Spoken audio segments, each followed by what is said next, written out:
welcome to the World of Warcraft Class Q&A panel.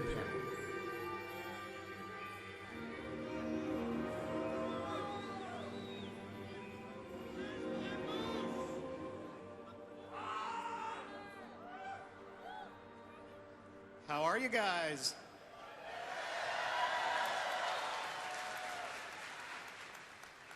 I was hoping for a few more people, kind of a light turnout this morning. Must have been late last night. My name is Greg. I'm one of the lead designers of World of Warcraft.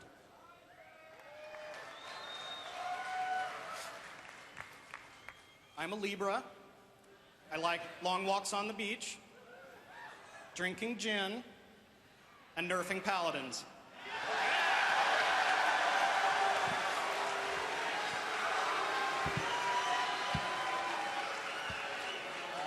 I'm kidding. I love all you guys.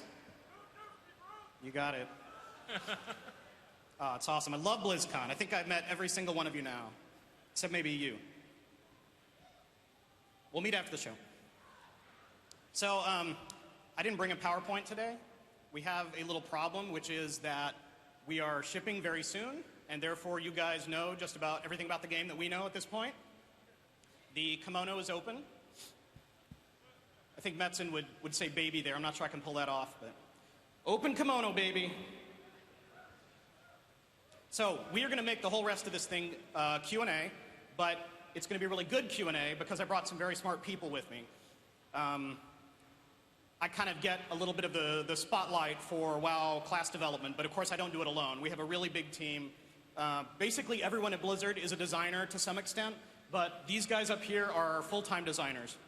This is a good chunk of the systems design team. They're responsible for class design, items, trade skills, PvP, combat, just about anything in the game that has to do with numbers. So I think just about anything is open. Let me go through and introduce them real quickly and be nice to them. So we have here, lose my mic. This is Chris Searhut, Owen Landgren, Ian Hazakostas, and Chris Kaliki. And with that, I believe we are ready for questions. Not necessarily Lord Godfrey, but okay, hunters. Aspect of the cheetah and aspect of the pack. It's been in the game for a long time now. This is somewhat of a credit to you guys. You've given all the other character classes wonderful tools where a lot of hunters now no longer feel it's necessary to have a gimp to a skill like this. We all feel it's, antediluvian. Remove it from the game, please. That way it would add more dynamic to the hunter class aspect of the pack to be used in other situations. Also, this is kind of a weird thing. It irritates a lot of hunters. Cooldowns. Why does the Glyph of Bestial Wrath not bring it to a perfect minute? You can't macro it into nice things. Glyph of Longevity. Make the cooldown extension to 50%. Done. Real simple stuff.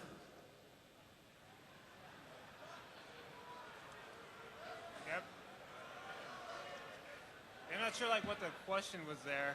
Yeah, I know. That wasn't really a question. The glyph things I could see. The reason why the aspect cheetah and aspect pack aren't usable, or that they have the days, I guess what you're referencing, is just that if they didn't have the days, then you could just kite stuff all day long in PvE. So, and it's also used you put mobs on leashes. You cannot kite stuff all day long. That is no longer true. No. And mobs you can kite, it's irrelevant. You could kill it anyway. Who cares?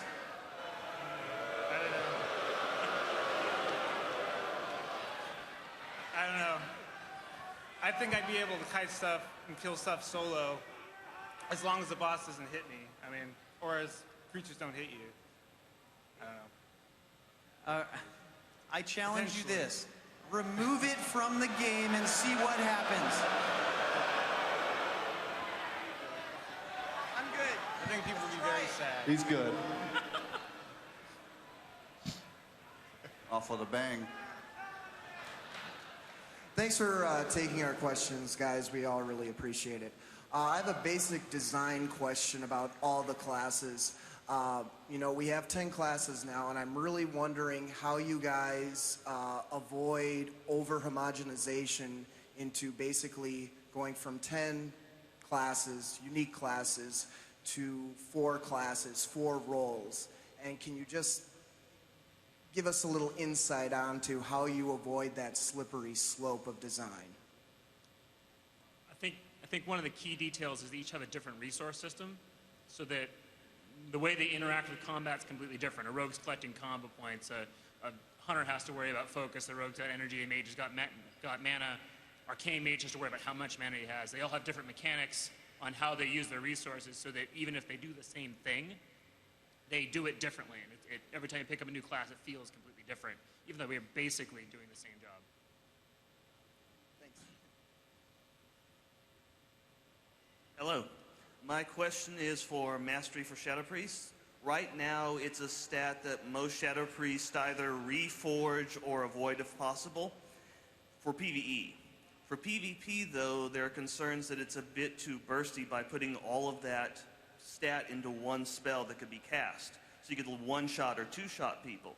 What do you think of the current state of Mastery for Shadow Priests, and how do you balance between PvE viability and PvP burst?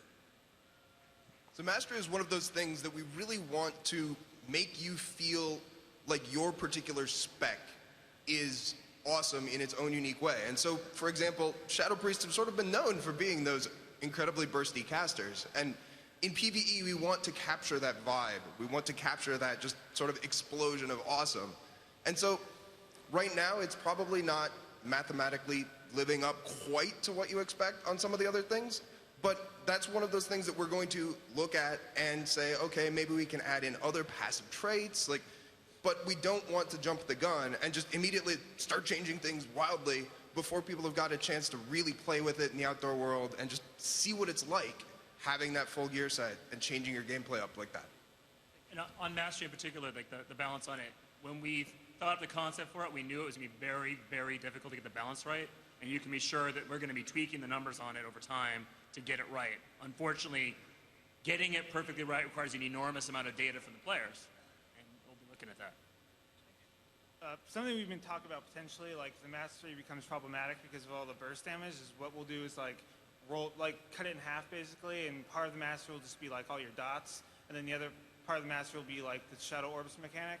So I definitely think there's like more polish we could do with like Shadow Orbs in general.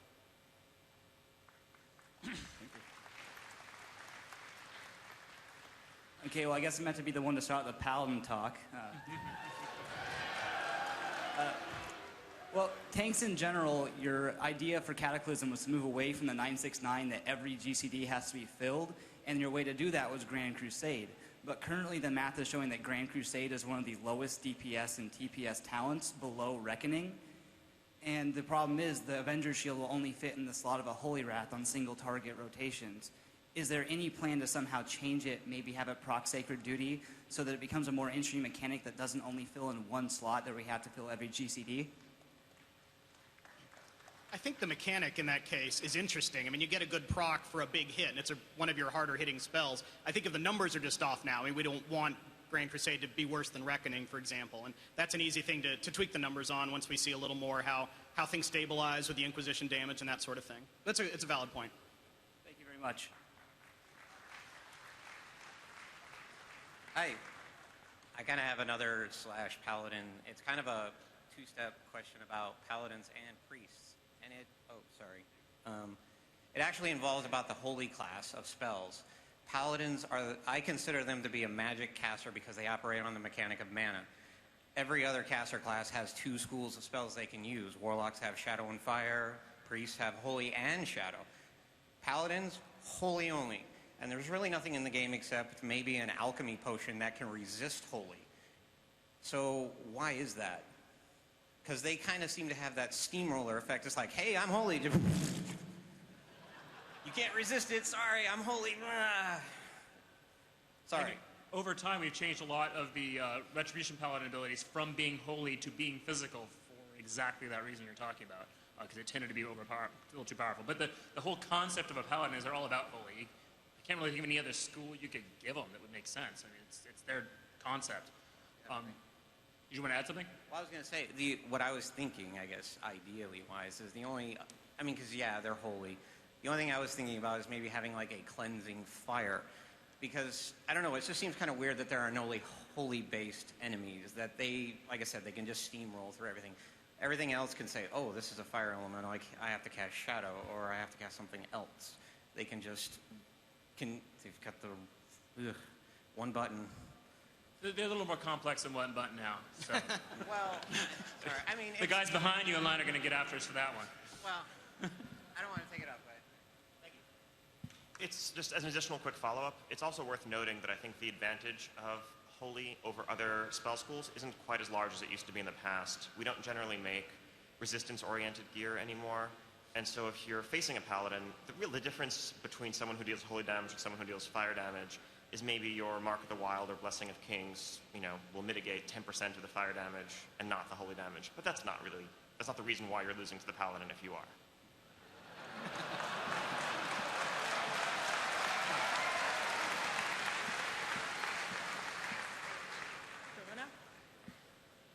It seems like some classes have to take PvP talents, or what could be considered PvP talents, in order to reach the 31 point. Was this intentional? If it was, why? Could you give an example of what you consider a PvP talent?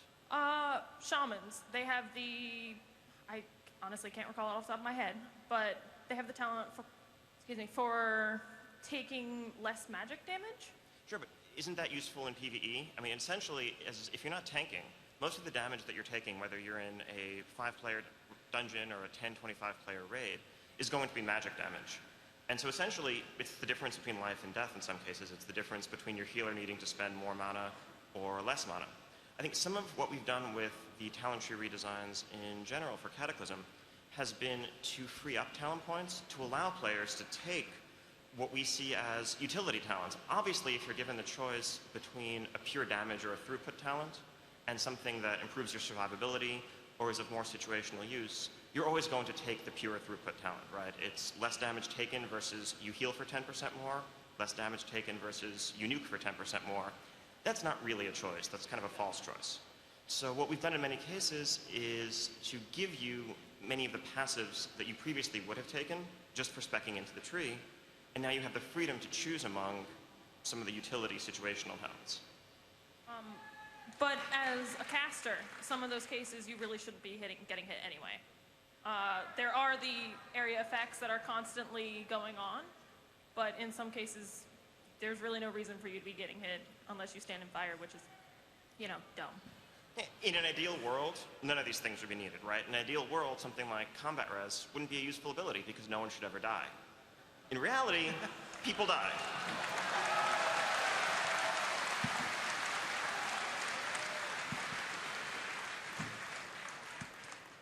Hey, so first of all, want to say I was here last year, and I asked you guys when you're going to fix Vanish, and now it's fixed, so thank you. You're welcome. So I do have a different question for this year. Wanted to ask about specifically rogue offhand weapons. With the removal of weapon specialization, we can now use any offhand we choose, dagger, sword, axe, whatever. But because of the speed difference between a dagger and any other offhand, dagger is really the only choice for top damage. Is there any plans to make a speed parity between, say, an axe and a dagger or a sword and a dagger so that a rogue can really choose, whatever offhand weapon they want to use? So that's one of the things that we're looking at pretty closely. Like, it feels sort of odd to see a rogue running around without a dagger to a certain extent, but at the same time, we also want you to have sort of variation and choice in your weapons. Right now, the offhand weapons, it's pretty much, we're the only guys who want fast weapons, so we put the fast daggers out there so that you guys can pick those up. That said, if we're doing like specialized weapon sets, stuff like that, we might consider other fast offhands to play with, or in the future, just changing the rogue mechanics so that you don't necessarily care quite so much about that fast offhand. Thank you.